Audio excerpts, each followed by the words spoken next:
الرحمن الرحیم Islamic concept of worship part 2 lecture number 8۔ آج جو ہے ہمارا لیکچر نمبر 8 ہے جس کا عنوان ہے اسلامک کانسیپٹ آف ورشپ۔ اس لیکچر میں ہم دو چیزوں کے بارے میں پڑھیں گے۔ پہلی چیز جو ہے وہ ہے the 5 pillars of Islam and the second one is sources of religious and legal authority. It means the Holy Quran, Sunnah, اجماع اینڈ قیاس۔ اب ان میں سے جو پہلی چیز ہے 5 pillars of اسلام، اس کے بارے میں ایک حدیث ہے، ترمذی شریف کی حدیث ہے، عن ابن عمر رضی اللہ عنہ قال قال رسول اللہ صلی اللہ علیہ وسلم بنی الاسلام علی 5 شہادت ان لا الہ الا اللہ وان محمد رسول اللہ واقام الصلاة وایتاء الزکاة وصوم رمضان وحج البیت۔ Ibn Umar رضی اللہ عنہ narrated that the messenger of Allah peace be upon him said, Islam is based upon 5: the testimony of La ilaha illallah and that Muhammad is the messenger of Allah, the establishment of the salah, giving the zakah, fasting in the month of Ramadan and performing hajj to the house of Allah۔ یہ ترمذی شریف کی حدیث ہے، حدیث number 2609۔ From this hadith we deduce the given 5 pillars of Islam. First one is Tawheed, second one is prayers, third fasting, fourth zakah and fifth hajj۔ یہ 5 اسلام کی بنیادی pillars ہیں، fundamental pillars ہیں۔ اب ان کے بارے میں ان کی تھیوریکل پریکٹیکل کمپریہنشن جو ہے وہ ہم پیش کریں گے۔ سب سے پہلی چیز یہ ہے کہ 5 pillars of اسلام کی ڈیفینیشن کیا ہے۔ تو اس کی ڈیفینیشن یہ ہے کہ the basis of the Islamic teaching and way of life are various obligatory acts of worship that are often referred to the 5 pillars of Islam. These consist of shahadat, salah, sawm, zakat and hajj۔ یعنی وہ لازمی عبادات جو اللہ رب العزت نے بندوں کے ذمہ لازم کیے ہیں، جن پر انسان کی زندگی کا طرز عمل موقوف ہے کہ زندگی کیسی گزارنی ہے، اور جن پہ مذہبی تعلیمات موقوف ہے، ان عبادات کو 5 pillars of اسلام کہا جاتا ہے۔ These acts of worship requires the participation of all aspects of man's nature, his soul, his mind, his feelings, his body, his time, his energy and his possessions۔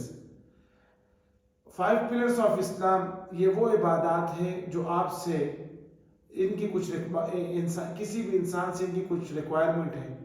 یہ انسان سے جو ہے روحانی حاضر دماغی کا بھی مطالبہ کرتا ہے، جسمانی طور پر بھی حاضر ہونے کا، فیلنگز بھی، اس کے احساسات بھی، اس کے جذبات بھی، سب جو ہے مامتاً حاضر ہوں۔ اس کی ایک مثال یہ ہے کہ جیسے ہم نماز پڑھتے ہیں تو نماز میں ہمارے جسم کے اعضاء جو ہے وہ متحرک ہوتے ہیں، قیام میں، رکوع میں، سجدے میں جو ہے نا جسم کے اعضاء متحرک رہتے ہیں۔ اسی طرح اگر ہم حج ادا کرتے ہیں تو حج میں جو ہے وہ انرجی اور ٹائم یہ ریکوائرڈ ہوتا ہے۔ اگر ہم زکوٰۃ ادا کرتے ہیں تو زکوٰۃ میں جو ہے وہ اس میں جو مال ہے وہ ریکوائرڈ ہوتا ہے۔ تو ان سب چیز کی ریکوائرمنٹ ہے۔ تو گویا کہ ان کی ڈیمانڈ یہ ہے کہ all the faculties of an individual involves in these worships، کہ اسلام کی انسان کی جتنی بھی صلاحیت ہیں وہ سب جو ہے ان عبادات میں استعمال ہونی چاہیے۔ اب اس کی ایک مثال یہ ہے کہ اللہ رب العزت نے قرآن مجید میں فرمایا کہ ان الصلاۃ تنہی عن الفحشاء والمنکر، بے شک نماز بے حیائی اور برے کاموں سے روکتی ہے۔ اب بہت سے لوگ ایسے ہیں کہ جو نماز پڑھتے بھی تب بھی وہ بے حیائی اور برے کاموں سے نہیں روکتے۔ اس کی وجہ یہ ہے کہ وہ ذہناً حاضر نہیں ہوتے۔ اگر جسماً تو وہ جسمانی اعتبار سے تو وہ نماز پڑھ رہے ہوتے ہیں، لیکن ذہنی طور پہ جس طرح نماز مطلوب ہے، گویا کہ نماز جو خشوع اور خضوع کے ساتھ ادائیگی نماز کی مطلوب ہے، اس طرح وہ نماز نہیں پڑھتے۔ اس وجہ سے وہ نماز جو ہے وہ پر اثر نہیں ہوتی، ان کو بے حیائی برائی کے کاموں سے نہیں رکتی۔ تو وہ نماز قبول ہے، وہ نماز جو ہے وہ زیادہ باثر ہے کہ جو انسان خشوع و خضوع کے ساتھ ادا کرے، گویا کہ ظاہری اور باطنی طور پر انسان کے سارے اعضاء جو ہے وہ نماز کی طرف متوجہ ہو۔ اب یہ جو عبادات ہیں ان میں سے نماز ہے وہ روزانہ کی بنیاد پر جو ہے 5 دفعہ ادا کی جاتی ہے۔ جہاں تک کلمہ طیبہ کی بات ہے، ٹیسٹیمنی آف لا الہ الا اللہ، یہ تو ہر وقت جو ہے آپ کے دل میں اور دماغ میں اس کا موجود ہونا اور زبان سے اقرار ضروری ہے۔ نماز روزانہ دن رات میں 5 دفعہ ادائیگی ضروری ہے۔ روزہ جو ہے وہ سال میں 1 دفعہ جو ہے رمضان مبارک کے پورے مہینے میں سب روزے رکھنے ضروری ہے۔ حج جو ہے وہ یہ زکوٰۃ صاحب نصاب آدمی پر سال میں 1 دفعہ جو ہے وہ ضروری ہے اس کی ادائیگی۔ آخری عبادت جو حج ہے، حج جو ہے وہ ایوری افورڈنگ مسلم پر جو ہے وہ زندگی میں 1 دفعہ لازم ہوتا ہے۔ اگر زندگی میں 1 دفعہ اس پہ فرض ہوتا ہے اور اس نے وہ فرض ادا کر دی تو اب اس کے ذمے سے یہ فرض عبادت ساقط ہوگی۔ اب اس کے بعد جب بھی وہ حج ادا کرے گا تو نفلی حج شمار ہوگی۔ اب اس میں پہلی چیز جو ہے شہادت ہے، فرسٹ پلر۔ تو اس میں testimony a declaration that none deserve to be worshipped except Allah and Muhammad is his slave and his last messenger۔ Testimony اور شہادت کا مطلب یہ ہے کہ اس بات کا اقرار کرنا کہ اللہ کے سوا کوئی معبود نہیں اور پیارے نبی صلی اللہ علیہ وسلم اللہ کے آخری رسول ہے۔ اب اس میں جو ٹیسٹیمنی کے 2 پارٹس ہیں، ایک فرسٹ پارٹ لا الہ الا اللہ اور سیکنڈ پارٹ جو ہے وہ محمد رسول اللہ۔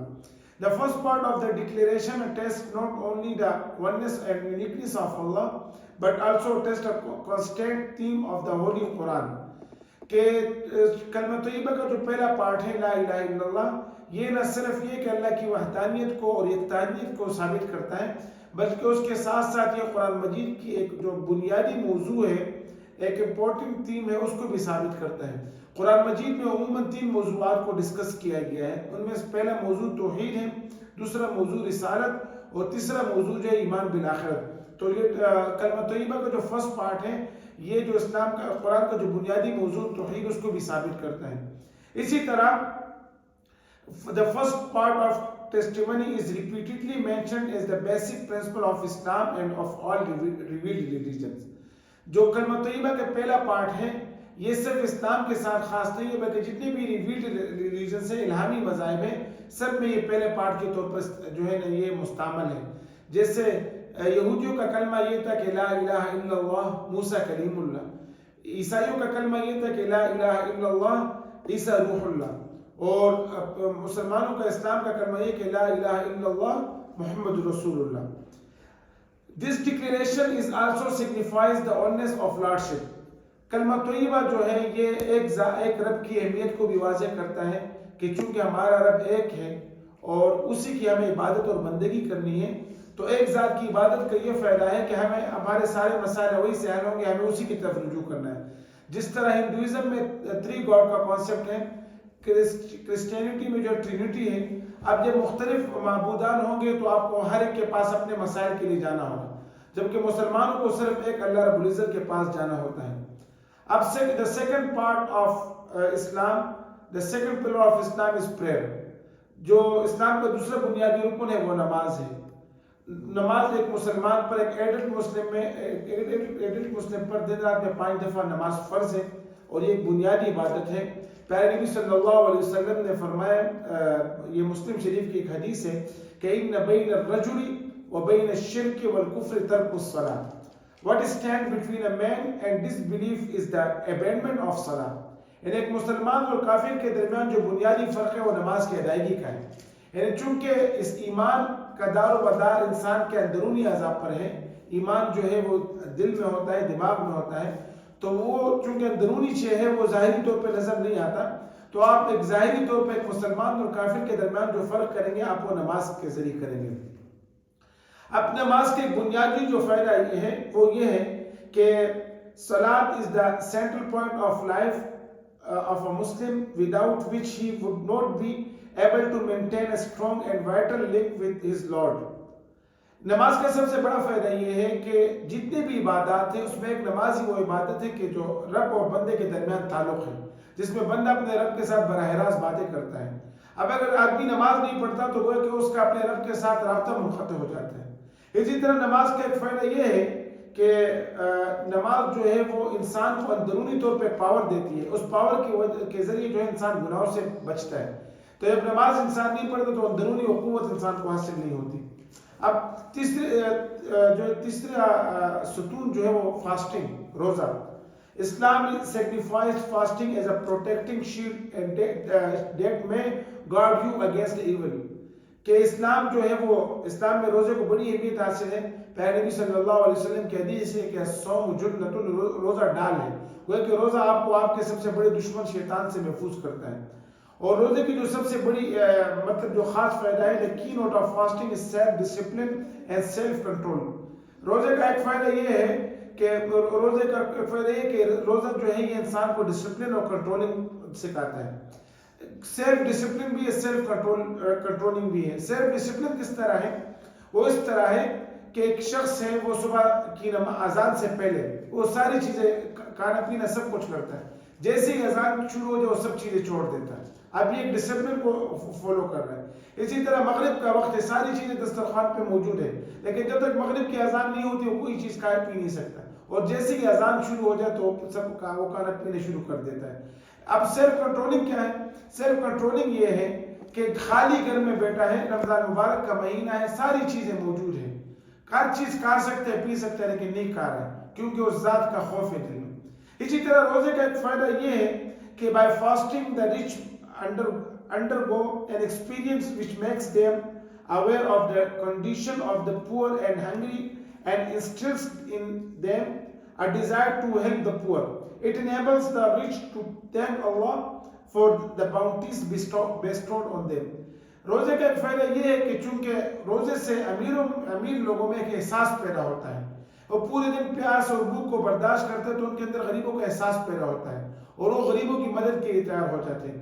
اسی طرح بھوک اور پیاس کی وجہ سے وہ رب العالمین کا شکر ادا کرتے ہیں کہ یہ ہمارا رب ہے اور اس کا شکر ہمیں ادا کرنا چاہیے کہ اس نے ہمیں اتنی نعمتوں سے نوازا ہے. اب چوتھا پلر ہے، فورتھ پلر جو ہے وہ زکوٰۃ ہے. A major pillar on which the structure of Islam stands is zakat, which can be defined as the portion of a man's head which is chosen for the poor. کہ کسی بھی انسان کے مال کا وہ حصہ جو غریبوں کے لیے خاص ہوتا ہے اس کو زکوٰۃ کہتے ہیں.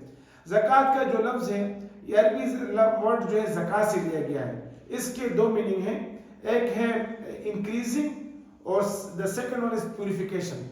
زکوٰۃ کے دو معنی، ایک ہے انکریزنگ یعنی بڑھنا اور دوسرے پیوریفیکیشن پاک ہونا. اب جو فرسٹ میننگ ہے انکریزنگ بڑھوتری، وہ اس طرح کے زکوٰۃ کی ادائیگی سے مال میں اضافہ ہوتا ہے. اب اگرچہ ظاہری طور پہ مال میں کمی نظر آ رہی ہوتی ہے، لیکن اضافہ یہ ہوتا ہے کہ مال میں برکت جو ہے برکت آ جاتی ہے. اور برکت کا مطلب یہ ہے کہ کم مال میں زیادہ مسائل حل ہونا، یعنی اس کم مال میں زیادہ اتنا پاور ہوتا ہے کہ وہ زیادہ کام کر سکتا ہے. تو زکوٰۃ میں سب سے پہلے کوئی مانوی اعتبار سے مال میں اضافہ ہوتا ہے. اور دوسری چیز یہ نا، زکوٰۃ کہتے ہیں پاکیزگی کو. پاکیزگی اس طرح کہ زکوٰۃ جو ہے یہ مال کا کچرا ہے، میل ہے، یہ آپ کے مال میں دوسرے کا حصہ ہے. جب وہ ادا ہو جاتا ہے تو گویا کہ آپ کا مال پاک صاف ہو جاتا ہے. The last pillar of Islam is Hajj. اسلام کا جو آخری رکن ہے وہ حج ہے. Hajj to Mecca in Saudi Arabia constitutes the fifth acts of worship prescribed by the Islam. کہ حج جو ہے اسلام کا پانچواں رکن ہے. اللہ رب العزت نے قرآن مجید میں فرمایا کہ وَلِلَّهِ عَلَى النَّاسِ حِجُّ الْبَيْتِ مَنِ اسْتَطَاعَ إِلَيْهِ سَبِيلًا. Pilgrimage thereto is a duty which men owe to Allah, those who can offer the journey. کہ اللہ رب العزت کے واسطے ان لوگوں پہ حج فرض ہے، بیت اللہ کا حج، جو حج کی استطاعت رکھتا ہو. حج کا مطلب کیا ہے؟ The literal meaning of Hajj is a will and desire to visit. یعنی زیارت کی خواہش، سفر کی خواہش. اور according to the Sharia, in the terminology of Sharia, it means that will to visit the holy Kaaba. کہ بیت اللہ کا وزٹ جو ہے اس کا ارادہ کرنا، یہ جو ہے حج ہے. حج ہر مسلمان عاقل بالغ پر جو صاحب استطاعت ہو اس پہ زندگی میں ایک دفعہ فرض ہے. صاحب استطاعت سے مراد یہ ہے کہ اتنے پیسے اس کے پاس ہو کہ وہ جو ہے سعودی عرب جا سکے، واپس آ سکے، وہاں حج کے ایام میں جو ہے اپنا خرچہ اٹھا سکے، اور پیچھے اگر ان کی بینک میں فیملی ہے تو ان کو سپورٹ کر سکے. اگر کسی کے پاس اتنا مال ہو تو اس پہ جو ہے زندگی میں ایک دفعہ حج فرض ہوتا ہے. یہ اسلام کے 5 بنیادی جو ہے وہ ارکان تھے. اب آخری جو لیکچر کا دوسرا پارٹ ہے sources of religious and legal authority. کوئی بھی اسلامی مسئلہ وہ 4 چیزوں سے ثابت ہوتا ہے، 4 چیزوں میں سے کسی ایک سے ثابت ہوتا ہے، جس کو فقہ اسلامی کے ماخذ کہا جاتا ہے. پہلی چیز ہے جو ہے نا، پہلا ماخذ ہے فرسٹ سورس قرآن مجید یہ اللہ پاک کی کتاب ہے جو اللہ رب العزت نے پیارے نبی محمد عربی صلی اللہ علیہ وسلم پہ نازل کی ہے، اور قرآن مجید نے جو ہے وہ فنڈامنٹل لاس ہمیں دی ہے کہ بلیف کے بارے میں، پریئرز کے بارے میں، موریلٹی کے بارے میں، فائنینس کے بارے میں، پولیٹیکل سیٹ اپ کے بارے میں قرآن مجید نے جو ہے پوری وضاحت کی ہے۔ اب جن مسائل کی تفصیل قرآن مجید میں موجود نہیں ہے تو اس کے لیے ہمیں سنت کی طرف رجوع کرنا پڑتا ہے۔ سنت is the second fundamental source of in Islam. The literal meaning of sunnah is procedure and behavior, whether it is good or bad. In the term of muhaddithin, any word, deed or silent statement from the Prophet peace be upon him, as well as any physical attribute or moral condition of his life or the virtues are called sunnah. In other words, every saying and deed is called a sunnah, which is attributed to the messenger of Allah and has been copied, and it proves a Sharia rulings. یعنی سنت کے لغوی معنی یہ ہے کہ سنت کہتے ہیں طریقۃ المسلوکہ، وہ راستہ جس پہ چلا جائے، اب چاہے وہ راستہ اچھا ہو یا برا ہو۔ شریعت کی اصطلاح میں سنت سے مراد یہ ہے، محدثین کی اصطلاح میں، کہ پیارے نبی صلی اللہ علیہ وسلم کا کوئی قول، یعنی آپ کے ورڈز، آپ کے ایکٹیویٹیز، آپ کے جو افعال ہیں، یا آپ کے سامنے کوئی کام ہوا اور آپ نے اس پہ خاموشی ظاہر کی ہو، کوئی ایسا کیس ہو، یا کوئی آپ کے جو نا فزیکل ایکٹیویٹیز ہیں، یا کوئی آپ کی عادت ہے، ان سب کو سنت کہا جاتا ہے۔ دوسرے الفاظ میں ہم یہ کہہ سکتے ہیں کہ آپ کے وہ الفاظ، آپ کے وہ افعال، آپ کی وہ تقریر جو صحابہ کرام رضوان اللہ علیہم اجمعین نے نوٹ کی ہو، اور اس سے جو ہے نا اس کو حدیث بھی کہتے ہیں، اور اس سے شریعت کا اگر کوئی حکم ثابت ہوتا ہے تو اس کو سنت کہتے ہیں۔ شریعت اسلامی کا جو تیسرا ماخذ ہے وہ اجماع ہے، کنسنسس آف مسلمز جورسٹس، جو مسلم امہ، جو مسلمان فقہا مجتہدین کا کسی رائے پر متفق ہونا، اس کو اجماع کہتے ہیں۔ اجماع ان مسائل میں ہوتا ہے کہ اگر کوئی ایسا مسئلہ پیش آئے کہ جس کا صریح حکم نہ قرآن مجید میں موجود ہو نہ حدیث مبارکہ میں موجود ہو، تو اس کے لیے جب ایسا مسئلہ آ جائے تو اس مسئلے کی سولوشن کے لیے اس دور کے محدثین، اس دور کے جو ہے بڑے بڑے فقہا، بڑے بڑے مفتیان کرام آپس میں بیٹھ کے مشورہ کرتے اور اس پہ ڈیبیٹ کرتے، اس کے بعد اس مسئلے کے بارے میں کوئی رائے فائنل ہوتی ہے، اسی رائے کو کہتے ہیں یہ امت کا اجماع ہے۔ اجماع کے لیے ایک شرط یہ ہے کہ وہ مسئلہ اس طرح ہو کہ کوئی قانونی یا شرعی مسئلہ ہو، لوگوں کو اس کی ضرورت ہو، اور دوسری شرط یہ ہے کہ اس کے بارے میں قرآن اور حدیث میں کوئی صحیح حکم نہ ہو، اور تیسری شرط یہ ہے کہ وہ جو ہے وہ اجماع امت کے فقہا و مجتہدین کو، یعنی بڑے نامور علماء کا ہو، عام لوگوں کا اجماع نہ ہو۔ آخری جو لاسٹ سورس ہے وہ قیاس، جس کو انالوجی کہتے ہیں۔ قیاس کی جو میننگ ہے وہ یہ ہے کہ میجرنگ کرنا اور ایکویلٹی کرنا، برابر کرنا، پیمائش کرنا۔ قیاس کی تعریف یہ ہے کہ کسی بھی کوئی بھی مسئلہ ہے، اس کا حکم معلوم کرنے کے لیے اس کے ہم مثل کیس کو چیک کرنا اور اس کی ریزنز کو چیک کرنا، اور اگر وہی ریزن یہاں بھی پایا جا رہا ہے تو اسی کیس کا جو حکم ہے وہ اسی پہ جو ہے نا لاگو کرنا۔ جیسے اس کی مثال یہ ہے کہ قرآن مجید میں اللہ رب العزت نے شراب کو حرام قرار دیا ہے کہ یا ایھا الذین آمنوا انما الخمر والمیسر والانصاب والازلام رجس من عمل الشیطان فاجتنبوہ، کہ تم ان چیزوں سے بچو۔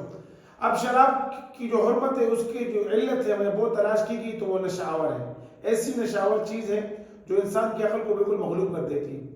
اب اگر ہمیں کسی اور چیز کے بارے میں حکم معلوم کرنا ہو، جیسے بطور مثال بنگ ہے یا افیون ہے، اس کے کیا حکم ہے، تو ہم اس کو چیک کرتے ہیں کہ چونکہ اس میں بھی وہ نشہ ہے، تو جس طرح نشہ آور اشیاء کہ شراب میں ایک ایسا نشہ جو انسانی عقل کو مغلوب کر دیتا ہے، اسی طرح جو ہے بنگ میں جو ہے نا وہ افیون میں بھی اسی طرح نشہ پایا جاتا ہے، تو اس کا استعمال بھی حرام ہے۔ تو گویا کہ کسی مسئلے کو اس کا مثل پر جو ہے قیاس کر کے حکم نکالنا، اسی کو کہتے ہیں انالوجی۔ یہ بنیادی ماخذ تھے شریعت کے جو آپ حضرات کے سامنے بیان ہوئے۔ انشاءاللہ تعالیٰ نیکسٹ لیکچر میں پھر مزید ملاقات ہوگی۔ اللہ رب العزت ہم سب کو عمل کی توفیق عطا فرمائے۔ وآخر دعوانا الحمدللہ رب العالمین۔